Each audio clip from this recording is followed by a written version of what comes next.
Hello বন্ধুরা, আমি ডক্টরের কাছে এসেছি আমার দাঁতটা ফিলিংস করাতে।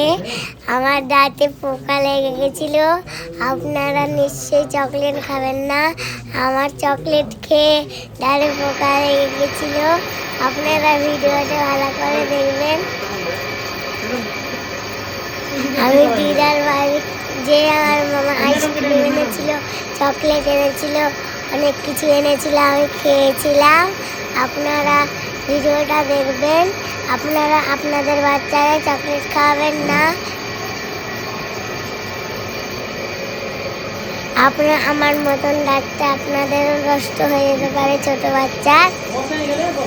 আমার দাঁতে পোকা লেগেছে, তার জন্য আপনাদেরকে ভিডিওটা দেখালাম, আপনাদের যেন না লাগে। ভিডিওটা লাইক করেন, ভিডিওটা ভালো লাগলে লাইক করবেন, শেয়ার করবেন।